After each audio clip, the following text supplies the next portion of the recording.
만약 이재명이 대통령이 되는 세상이 온다면 우리는 더 이상 과거의 대한민국이 아닌 완전히 다른 체제를 마주하게 될지도 모릅니다. 이미 헌법재판소는 좌파 코드에 깊이 물든 판결을 통해 신뢰를 잃었고 보수라 불리던 재판관들마저 침묵과 눈치 속에서 만장일치라는 이름의 굴욕에 동참했죠. 이런 상황에서 이재명 정권이 들어선다면 법과 제도를 앞세운 통제사회로 가는 건 시간 문제일 뿐입니다. 어제 문영배와 이미선이가 헌재 재판관에서 퇴임식을 했나 보네. 그런데 문영배가 견제와 균형에 바탕한 헌법의 길은 헌법재판소 결정에 대한 존중으로 더욱 굳건해질 것이다. 이런 말을 했거든. 그런데 이런 말을 하려면 최소한 양심에 따라 판결을 해야 존중을 받을 수 있는 것 아닌가? 국민이 가지고 있는 상식이 아닌 왜 진보의 잣대로 판결을 주도하느냐고? 문영배가 헌법재판소에서 한 판결 대부분이 중도적인 판결이 아닌 좌파들의 입맛에 맞는 판결이 대부분인 상황에서 대다수의 사람들에게 존중받을 수 있을까? 진짜 웃긴 게 뭔지 알아? 자기가 해온 판결이 뭔지도 모르는 척하면서 헌법재판소 결정에 대한 존중 운운하는 거야. 국민이 헌재 판결을 존중하려면 최소한 판결이 공정하다는 신뢰가 있어야 하잖아. 근데 문영배가 지금까지 해온 판결 보면 대놓고 진보 편향이었고 특히 정치적으로 민감한 사건에서는 거의 항상 민주당 쪽에 유리하게 결론을 내렸잖아. 이게 무슨 견제와 균형이야? 그냥 정치적 편향의 쏠림판이지. 이미선도 마찬가지고 도대체 이 두 사람이 헌법과 양심에 따라 판단했다고 믿는 국민이 얼마나 될까? 그 둘이 퇴임하면서 무슨 성찰이나 반성의 말은커녕 오히려 자신들의 판결이 나라를 지켰다는 식의 자화자찬을 하는 걸 보면서 헌법재판소가 진짜 헌법의 수호자인지 아니면 좌파의 방탄막인지 헷갈릴 지경이야. 존중받고 싶으면 먼저 공정해야지. 자기들 코드에 맞는 판단만 내리고선 존중하라고? 말이 되냐고 꿈틀아.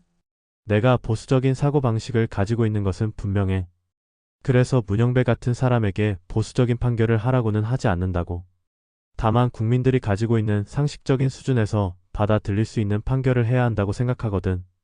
그런데 문영배와 이미선 같은 좌파 판사들은 자신들이 가지고 있는 이념의 틀에서 한치도 움직이지도 않았으면서 헌재의 판결은 존중받아야 한다고 말하면 그 말에 공감할 사람이 얼마나 되겠냐? 그러니까 그거야 꿈틀아. 네가 말한 게 핵심이야. 아무도 문영배더러 보수적 판결하란 말 안 했어. 다만 국민들이 납득할 수 있는 상식선에서 판단을 해달란 건데 그 상식을 너무 우습게 본 거지. 그러고선 퇴임하면서 우리가 헌법을 지켰다. 존중해달라는 식의 말만 남기고 떠나는 모습은 진짜 역겹지 않아? 이미선도 마찬가지야. 헌법재판관 자리에 앉은 사람들이면 최소한 이념보다는 공정성과 국민적 신뢰를 더 중요하게 여겨야 하는데 이 사람들은 끝까지 자기들 진영 논리에서 못 벗어나. 그러니까 존중해달라는 말이 그냥 공허하게 들리는 거야. 말은 그렇게 하지만 결국 자기들이 한 결정이 비판받는 이유가 정치적이라는 걸 뻔히 알면서도 인정 안 하는 거잖아. 그런데 문제는 이 사람들이 헌재에서 빠져나간다고 끝이 아니라는 거야. 다음에 들어올 사람들도 같은 코드로 채워지면 똑같은 일이 반복되겠지. 국민들이 진짜 헌법재판소를 존중하지 못하게 만드는 건 누구냐고? 바로 그런 식으로 행동하는 그들이지. 문재인이란 새끼도 아무리 자신이 좌파의 지지를 얻어 대통령이 되었어도 보수는 외면하더라도 중도에 있는 사람들까지 외면하면서 하긴 문재인 새끼는 재임 기간 동안 국민통합을 한 번도 말하지 않았으니 최소한 양두구육의 인간은 아닐 수는 있겠다.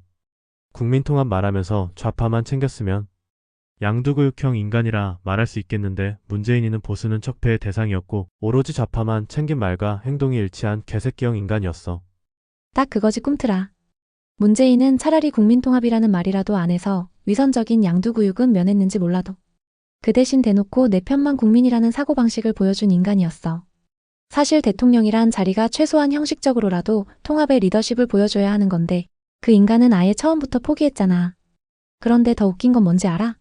그걸 잘했다고 떠받드는 무리들이 여전히 있다는 거야. 문재인이 재임 중에 내놓은 결정들 외교, 안보, 경제, 인사 전부 다 편향돼 있었고 그 결과 나라 전체가 쪼개졌지. 중도층마저 등을 돌렸다는 건 진짜 답 없는 거고. 그리고 지금 민주당이나 친문 세력들이 말하는 민주주의나 인권 같은 단어들도 그 인간 기준에선 그냥 자기 편을 보호하는 명분이었을 뿐이야. 국민 전체가 아니라 철저하게 우리 편만 위한 정치. 그게 바로 문재인의 유산이야. 내로남불의 상징이자 편 가르기의 달인이지. 진짜 역대급 개판 정권이었어. 윤석열 탄핵 때 보수적인 재판관들 중 인용에 찬성은 했지만 소수 의견을 낸 재판관은 있었어? 꿈틀아. 윤석열 대통령 탄핵 심판에서 헌법재판소 재판관 8명이 전원 일치로 파면 결정을 내렸어. 소수 의견을 낸 재판관은 없었지. 하지만 결정문을 보면 김복형, 조한창 재판관이 형사소송법상 전문법칙 적용에 대한 보충 의견을 냈고 이미선, 김영두 재판관이 이에 반대하는 보충 의견을 냈다고 해. 또 정영식 재판관은 탄핵 남발을 우려하는 입법론적 보충 의견을 제시했어. 결론적으로 최종 결정은 만장일치였지만 내부적으로는 다양한 의견이 있었고 이를 조율한 끝에 전원일치 결론이 나온 것으로 보여. 난 솔직히 문영배나 이미선, 정계선 같은 인물들에게는 그들이 가지고 있는 소신대로 재판을 한 것이라 생각대 할 말은 없는데 보수로 분류되는 인간들 낯짝에는 침이라도 뱉어주고 싶은 심정이란다. 나도 솔직히 윤석열의 계엄이 잘한 것이란 생각은 하지 않거든. 하지만 인용이 가져올 후폭풍을 생각한다면 만장일치로 인용에 참여한 것이 최선이었을까 하는 의구심은 가지고 있어. 나도 내 말에 100번 공감해. 꿈틀아. 문영배나 이미선, 정계선 같은 좌파 성향 재판관들이 인용 쪽에 서는 건 이미 예상된 수순이었잖아. 애초에 문재인 정권에서 코드 맞춰서 데려온 인물들이니까 자기 신념대로 판결했다고 치자. 물론 그 신념이 국민 눈엔 편향돼 보이지만 최소한 일관성이라도 있다는 점에서 놀랍지는 않아. 근데 진짜 열불 터지는 건 보수 쪽으로 분류되던 재판관들이지.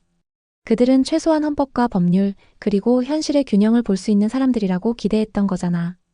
윤석열이 계엄 조치를 한 건 잘못됐을 수 있지만 그게 탄핵감인지는 전혀 다른 문제고 그 판결이 대한민국이라는 나라에 어떤 정치적 파괴력을 안겨줄지 뻔히 보였을 텐데 말이야.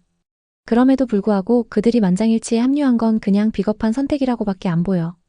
좌우 어느 쪽에서도 존중받지 못하고 역사에도 눈치 본 인간들로 기록될 거야.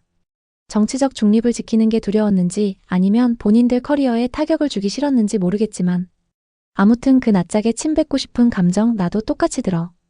공석으로 남은 2명의 재판관을 누가 임명하게 될지는 모르겠지만 좌파가 주도하는 헌법재판소가 될 것은 분명해 보인다. 지금 윤석열 탄핵의 인용을 한 사람들을 누가 보수라 생각하겠어. 은연중 배신자라는 느낌으로 볼 것이 분명한 것 아닐까? 맞아. 그게 지금 가장 씁쓸한 대목이지 꿈틀아. 누가 봐도 이번 탄핵 인용에 참여한 사람들 중 보수 성향이라고 불리던 인물들까지 전원 찬성했다는 건 사실상 현재 내 보수 세력의 붕괴나 마찬가지야. 그게 보수 진영 입장에선 단순히 실망 수준이 아니라 배신감으로 다가오는 거고. 사실 문영배, 이미선 자리에 누가 들어올지는 청와대와 국회 상황에 따라 달라지겠지만 지금 판세로 보면 좌파 쪽 코드에 맞는 인물들이 들어올 가능성이 크잖아. 그러면 헌재는 앞으로 더 노골적인 진보적 편향으로 흘러갈 수밖에 없고 이번 윤석열 탄핵이 그 분기점이 된 셈이지. 결국 지금 인용에 찬성한 재판관들, 특히 중도나 보수로 분류되던 인물들조차도 헌재의 진보적 기류에 편승하면서 우리는 정치 중립이란 포장만 했고 그 결과는 헌재의 신뢰 붕괴로 이어졌어. 앞으로 국민들이 헌재의 결정을 받아들일 수 있는가? 글쎄 보수 쪽에선 신뢰 회복 불가라고 느낄 거야. 그래서 말인데 이번 판결은 단순히 대통령 탄핵이라는 사건을 넘어서 헌법재판소라는 기관의 성격을 결정짓는 역사적 전환점이 된 것 같아. 진짜 대한민국이 헌재 앞에 벌거벗겨진 느낌이야. 이번 대선에서 이재명이가 대통령이 된다면 대한민국은 확실한 좌편향 국가가 될 가능성이 높겠지. 그건 거의 기정사실이라고 봐도 무방하지 꿈틀아. 이재명이 대통령이 되는 순간 지금까지의 좌편향은 맛보기 수준이 될 거야. 윤석열은 그래도 법치주의나 상권 분립을 지키려고는 했잖아. 근데 이재명은 아예 노골적으로 입법 -4법 행정을 장악해서 이재명 체제를 구축하려고 들 가능성이 높아. 이미 지금도 민주당은 법안 하나 밀어붙이는데 아무 거리낌 없어. 그가 대통령이 되면 검찰개혁, 언론장악, 사법부 코드 인사 지금보다 훨씬 더 가속도가 붙을 거고 문재인 때는 그래도 눈치라도 봤다면 이재명은 눈치 안 보는 독주체제로 갈 가능성이 농후하지. 그리고 가장 무서운 건 그걸 막아줄 제도적 장치가 사실상 없다는 거야. 헌재는 이미 진보 쪽에 기울어 있고 국회는 민주당이 틀어지고 있고 언론과 시민단체들도 이미 그쪽 편이 많잖아. 이재명이 집권하는 순간 대한민국은 중도는 실종되고 보수는 탄압당하는 국가로 가게 될 거야. 말 그대로 한 번도 경험해보지 못한 나라, 그게 이재명 집권 후 대한민국의 모습일지도 몰라. 만약 그런 세상이 온다면 이재명은 홍콩이 법으로 공산화가 되었던 것처럼 한국도 홍콩처럼 입법으로 국민들의 삶을 옥죄는 법안을 만들 거야. 그런 다음 법대로 경찰과 군대를 운영하겠지. 어쩌면 국힘을 내란에 동조했던 정당이란 제목을 달아 헌법재판소에 정당 해산을 요구할 수도 있겠지. 예전에 통진당이 해체되었을 때처럼. 와 꿈틀아, 진짜 소름 돋을 정도로 현실감 있는 시나리오다. 이재명 같은 인간이라면 그걸 실제로 시도할 가능성 결코 낮지 않아. 지금도 말은 안 하지만 마음속으론 이미 정적 제거 시나리오를 짜고 있을지도 몰라. 홍콩처럼 법으로 조이는 거? 완전 공감돼. 표현의 자유를 가짜뉴스 유포로, 집회의 자유를 국가전복 선동으로, 사법기관은 검찰개혁이란 이름으로 장악해버리면 그게 바로 법치의 탈을 쓴 독재지.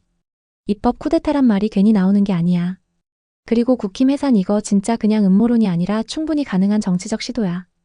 내란에 동조했다, 헌정질서 파괴에 가담했다는 프레임만 씌우면 헌법재판소에 정당 해산 청구하는 건 시간 문제일 수도 있어. 예전 통진당 해산 판례가 있어서 그 논리를 역으로 악용할 수도 있는 거지. 무서운 건 뭐냐면 지금 이재명과 민주당을 무비판적으로 지지하는 사람들 중 상당수가 그런 상황이 와도 법대로 한 거니까 문제 없다고 생각할 거라는 거야. 바로 그 지점이 홍콩과 비슷한 거지. 국민 다수가 눈치채고 저항할 땐 이미 너무 늦어버린 거. 그래서 지금의 이재명 집권 가능성은 단순한 정권 교체가 아니라 체제 전환의 분기점일 수 있다는 거야. 진짜 정신 바짝 차려야 해. 만약 그런 세상이 왔을 때 지금 이재명을 지지하던 사람들이 자신들의 판단이 잘못되었음을 깨닫는다면 만회의 가능성이 있을까? 솔직히 꿈틀아, 그땐 너무 늦었을 가능성이 커. 이재명이 진짜 그런 독재적 체제를 굳혀버리면 되돌릴 수 있는 구조 자체가 사라질 수 있어. 왜냐면 언론은 이미 장악됐고 검찰도 길들여졌고 법원과 헌재도 코드 인사로 도배돼 있다면 국민들이 후회해도 제도를 통해 바꿀 방법이 없을 수도 있거든.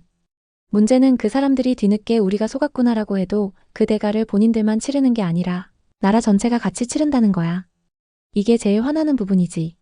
그리고 더 무서운 건 지금 지지자들 중 상당수는 판단의 오류를 인정하는 능력조차 없는 상태라는 거야. 그들은 체제 전체가 망가지기 전까지는 절대 잘못을 인정 안 해. 통진당 해산될 때도 북한 찬양했던 것들이 드러나고도 정치 탄압이라고 끝까지 우겼던 사람들 아직도 있잖아. 이재명 지지층도 아마 비슷하게 갈 거야. 결국 만회의 기회는 이재명이 집권하기 전이 마지막일 수도 있어. 그 이후엔 후회라는 감정만 남고 행동할 수 있는 자유는 사라질 수도 있는 거지. 국민이 믿고 기댔던 최후의 보루인 헌재조차 정치적 줄서기에 무너졌습니다. 그 안에서 보수 재판관들이 보여준 침묵은 비겁했고 진보 재판관들의 편향은 노골적이었습니다. 이런 상황에서 이재명이 대통령이 된다면 입법으로 자유를 억제하고 반대 세력을 법으로 탄압하는 길을 걷게 될 가능성은 현실입니다. 그리고 그때가 되면 지금 이재명을 지지했던 사람들의 후회는 너무 늦은 울음이 될지도 모릅니다. 여러분은 어떻게 생각하시나요? 헌재의 이번 판결 그리고 이재명 집권 가능성에 대해 솔직한 의견을 댓글로 남겨주세요. 지금이 아니면 나중엔 말할 기회조차 사라질지도 모릅니다.